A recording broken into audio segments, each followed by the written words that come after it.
La petite fille aux allumettes.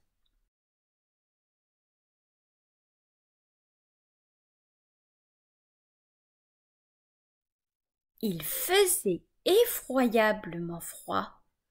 Il neigeait depuis le matin. Il faisait déjà sombre. Le soir approchait, le soir du dernier jour de l'année. Au milieu des rafales, par ce froid glacial, une pauvre petite fille marchait dans la rue. Elle n'avait rien sur la tête, elle était pieds nus. Lorsqu'elle était sortie de chez elle le matin, elle avait eu de vieilles pantoufles beaucoup trop grandes pour elle. Aussi les perdit-elle lorsqu'elle eut à se sauver devant une file de voitures. Les voitures passaient, elle chercha après ses chaussures, un méchant gamin s'enfuyait emportant en riant l'une des pantoufles, l'autre avait été entièrement écrasée. Voilà la malheureuse enfant n'ayant plus rien pour abriter ses pauvres petits petons. Dans son vieux tablier, elle portait des allumettes.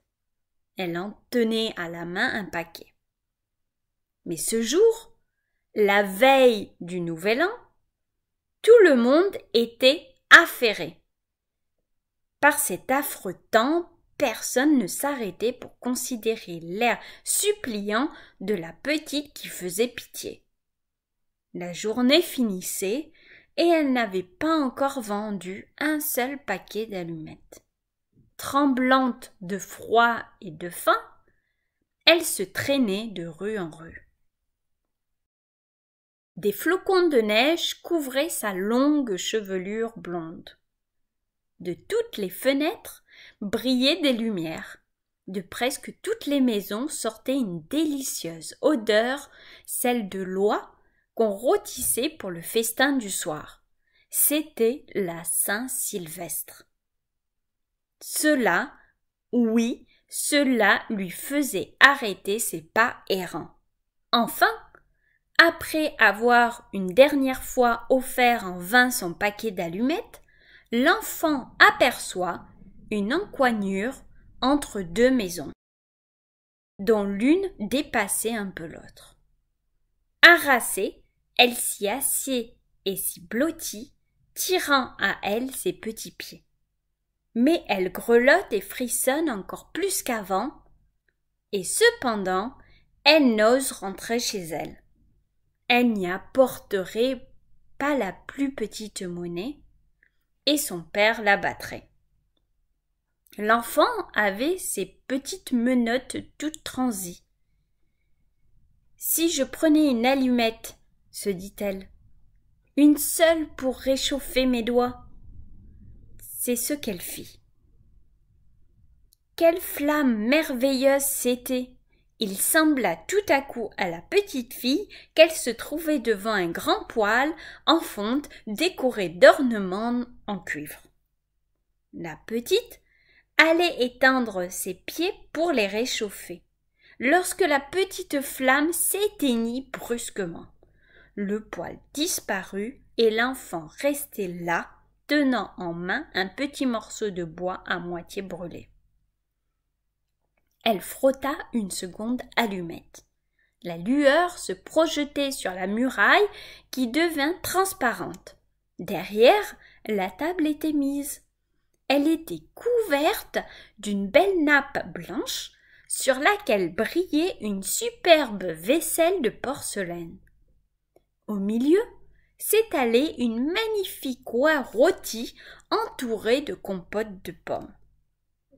Et voilà que la bête se met en mouvement et avec un couteau et une fourchette fixée dans sa poitrine, vint se présenter devant la pauvre petite.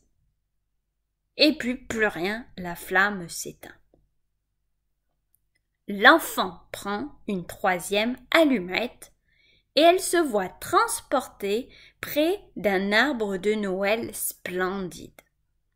Sur ses branches vertes brillaient 1000 bougies de couleur.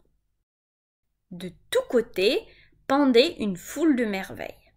La petite étendit la main pour saisir la moins belle. L'allumette s'éteint. L'arbre semble monter vers le ciel et ses bougies deviennent des étoiles. Il y en a une qui se détache et qui redescend vers la terre, laissant une traînée de feu. « Voilà quelqu'un qui va mourir !» se dit la petite.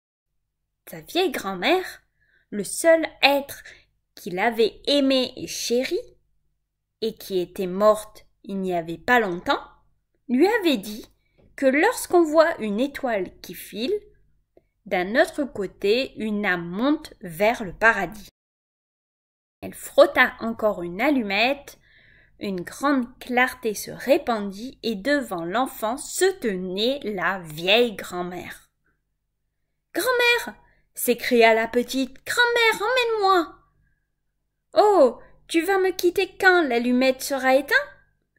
Tu t'évanouiras quand le poêle si chaud, le superbe rôti d'oie, le splendide arbre de Noël. Reste, je t'en prie, ou emporte-moi. » Et l'enfant alluma une nouvelle allumette, et puis une autre, et enfin tout le paquet pour voir la bonne grand-mère le plus longtemps possible.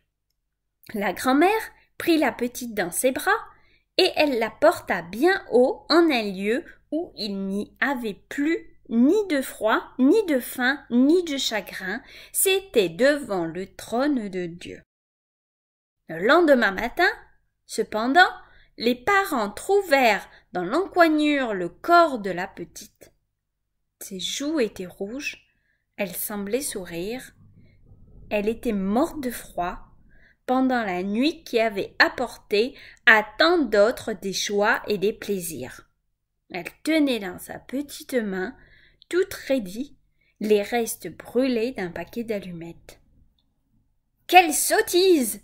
dit un sans-cœur. « Comment as-tu pu croire que cela la réchaufferait ?» D'autres versèrent des larmes sur l'enfant. C'est qu'ils ne savaient pas toutes les belles choses qu'elle avait vues pendant la nuit du Nouvel An. C'est qu'ils ignoraient que si elle avait bien souffert, elle goûtait maintenant dans les bras de sa grand-mère la plus douce félicité.